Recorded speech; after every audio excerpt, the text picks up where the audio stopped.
invites you to a new opening. The first new production convertible in a decade. TR7's bold wedge-shape cheats the wind.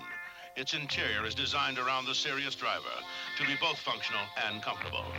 And TR7 handles the open road with competition-proven sports car performance. Now, a true convertible sports car at an affordable price. From Triumph Craftsman in Canley, England, the new TR7 convertible, the shape. Nashville, Tennessee likes to call itself Music City, USA.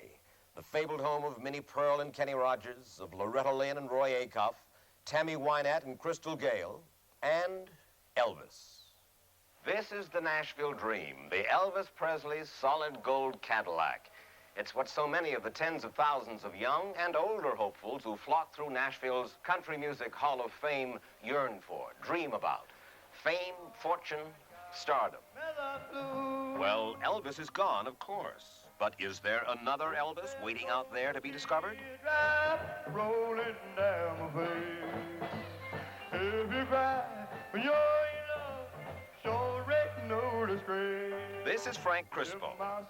Last September, a talent scout out of Nashville auditioned Frank in Philadelphia, told him he was another Elvis, and offered him a contract to record for Caprice Records. There was just one condition, that Frank and his wife Judy put up $3,000 to cover the cost of launching Frank on his way to stardom. He said he has a lot of faith in me, and his impression is if I go down there and I just act and perform the way I did in front of him, I would be another Elvis. In fact, he has it right here in writing. There's a confidential audition report, and right on there it stipulates another Elvis. When he came home and told me that they accepted him and that this fella thought he was great and he was another Elvis, and I was shocked. I mean, my husband, I feel, can sing, and it's nice, and he has a group, and he does his little thing, but no way you're going to be somewhat of a superstar the way this fella goes on.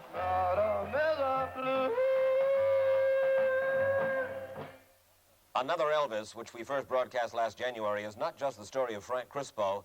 It is equally the tale of thousands of other hopefuls just like Frank who trek to Nashville each year, beckoned, selected by talent scouts, and who go home disappointed, embarrassed, and minus thousands of dollars.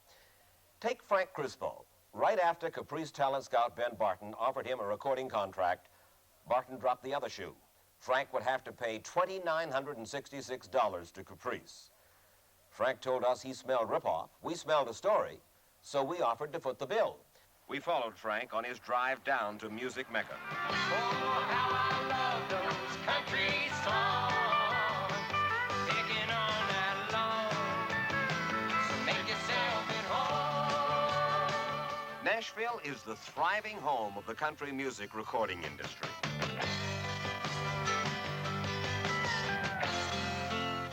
Millions of tourists come through every year. Record pressing plants operate 24 hours a day. Almost every major record company can be found along Nashville's Music Row. And scattered in among the big name companies are the small independents, companies like Caprice, the outfit that selected our man, Frank Crispo. Judy Crispo took this snapshot of her husband with the president of Caprice, Don Lewis. The day before his crucial recording session, Frank sounded to me a trifle under the weather. You seem to have a little cold. Yeah, I have a cold. Have you told them that? I had a cold when they came down. I told them I have a bad allergy plus a cold. And? What'd they say? They said, well, I said my voice is about 80%. You were there yesterday.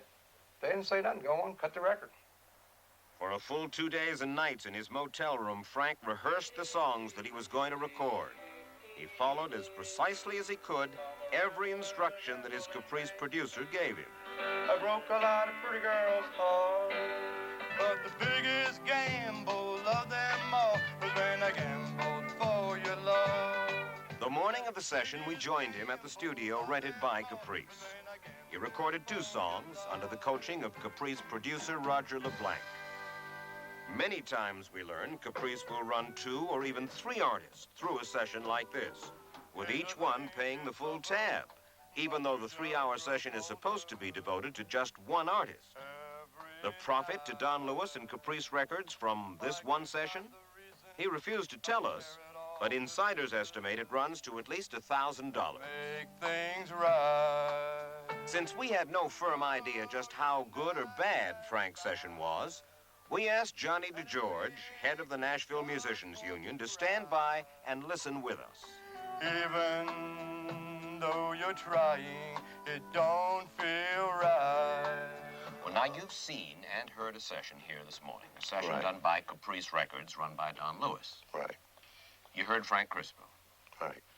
On his confidential chart, evaluation chart, they called him another Elvis. What's your evaluation? No way. No way. You think that he's the... The boy has possibly some talent, but lacks a long way from being professional. Personally, this is strictly a personal viewpoint, but I have more respect for a person that sticks a gun in your rib and say, I'm going to rob you, than these type of operations, because that's exactly what is happening. A few minutes later, Don Lewis, president of Caprice Records, showed up, and Frank told him what Ben Barton, his talent scout, had said about Frank's ability. And he marked down that I'd be another Elvis. That's in his handwriting, and that's what Barton. Well, now what Barton told me is that he said that you think you could be another I Elvis. know. You know? Mr. Lewis, your fella Barton says range, excellent. Expression, good. Tempo, versatile. Pitch, medium. Good for absolutely everything from country, western to gospel. And down below, in his handwriting, it says, another Elvis.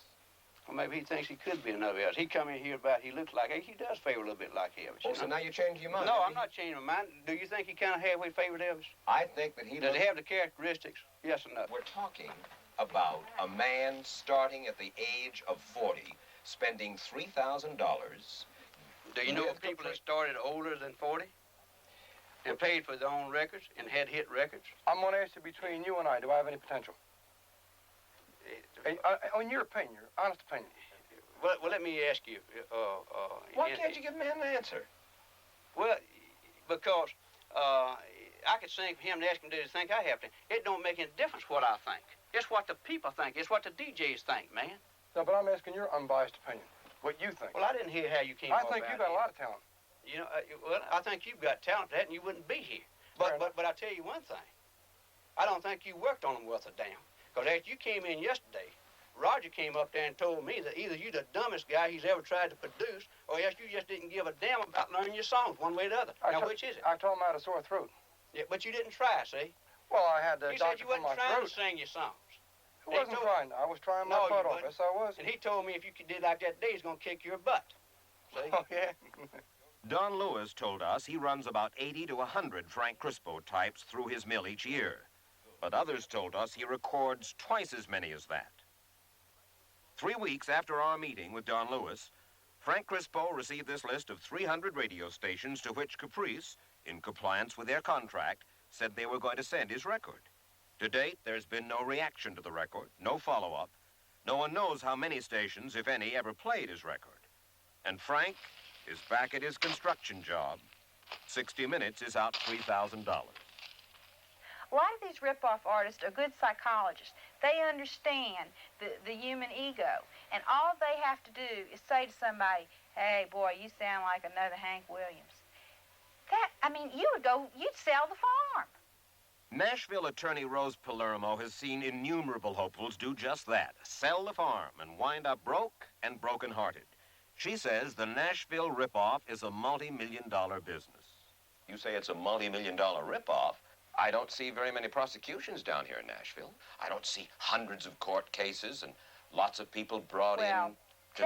technically, a lot of these companies are legally correct. It is very difficult, even when I bring a civil suit, for me to win on a breach of contract theory, because technically they have a contract, they do what they tell you they're going to do in the contract. It's only the most flagrant ones, what I call the most fly-by-night and the most desperate to get cash in their hands that you can catch, because they're so desperate to get money that they'll slip up. Can you name one for us? Can I name one? Well, I can name some that I have brought suits against and obtained some money against. Fine. I've gotten judgments against a man named John Calvin Beck, who is also known as Tom Anthony. We found out that there were 3 cases against Anthony.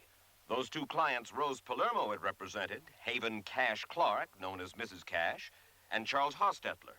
And this young man, 20-year-old Tim Nichols. My life is nearly done. Tim had been told over and over by the folks back home in Springfield, Missouri, that he has a great voice.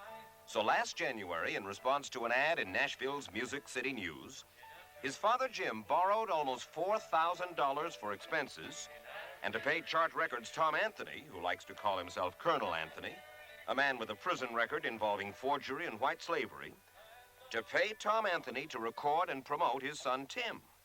What did Tim and his dad Jim get for their money?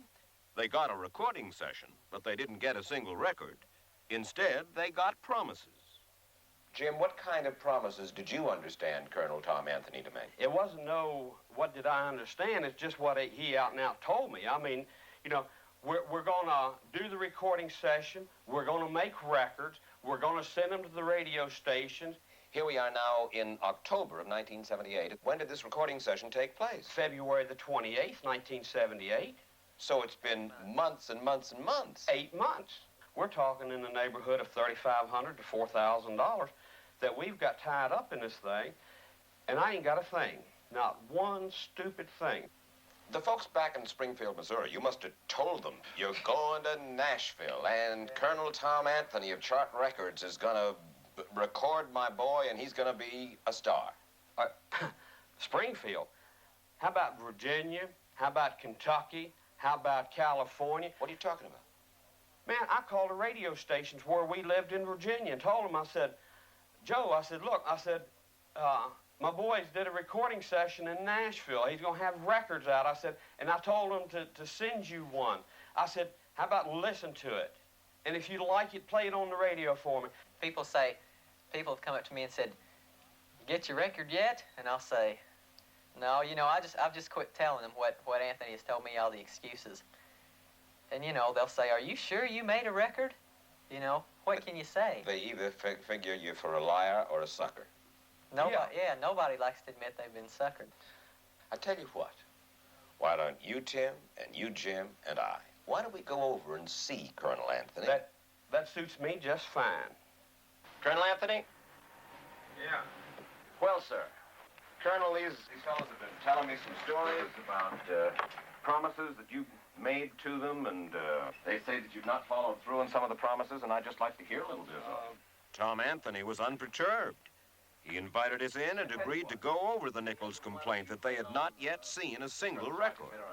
There is no limitation on the time that the record company releases the record, Mike.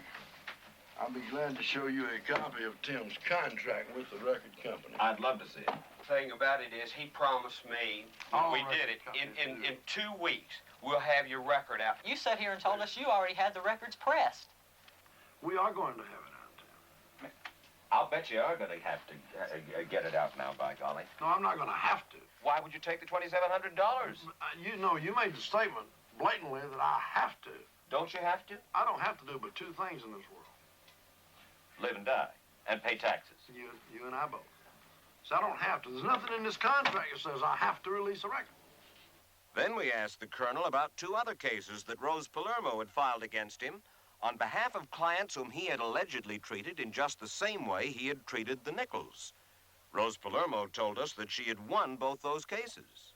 And you agreed to pay a certain amount of money? No, I did not pay any client any amount of money and never have. I know that you haven't paid any money, but you did agree to pay a certain amount of money. No. You did not agree to pay Haven Clark and Mr. Hostetler money? No. In other words, Rose Palermo is a liar? Rose Palermo is a prolific liar. What do you mean she's a prolific liar? Just what I said, if she said that. At that, I asked Anthony to get on the phone to Rose Palermo to clear up the discrepancy. Rose? Yes. Tom, how are you? Fine. How are you? Fine. Have Mike Wallace here in the office, and we're on an open speaker. Okay. Rose Palermo was furious at Anthony's allegation that she was not telling the truth. And a few minutes later, unexpectedly, she burst into Colonel Anthony's office. Well, here's Rose Palermo. When Rose had settled down, we went over Anthony's denial once again. He says that Haven Clark and Charles Hofstetler, he didn't pay anything or didn't agree to any settlement with either one of them. There are court orders on file in the Davidson County Clerk's office, which I'll be glad to run down and pick up certified copies and show you, where there are agreed judgments wherein Mr. Anthony agreed to pay certain amounts to Mr. Hostetler and Mrs. Cash, and also certain amounts to me as attorney's fees, and that's also included in the order, for which we have not received 1/4. What about it, Colonel? Well, you laugh, but she's... I may have signed it. I don't remember, Mike. Earlier on, you told me that she was lying when she said that. Now you seem to be saying, well, maybe her memory is better than mine. The papers don't lie. That's right. Papers don't lie. And what about young Tim Nichols? We thought that maybe you'd like to hear him. Do it again. I'd do it again. I'd love you from beginning to the end. I'd do it again. Who knows? If Frank Crispo doesn't turn out to be another Elvis, perhaps Tim Nichols will. I'd love you from beginning to the end. Tim Nichols is just beginning to sell records under a different label. And Tom Anthony? Well, shortly after our broadcast last January, Colonel Tom Anthony quit the custom recording business. He told us, quote, "In many respects, I am grateful to 60 Minutes for being one of the instruments that opened my eyes to the fact that there were much better ways for me to survive and to sleep better at night."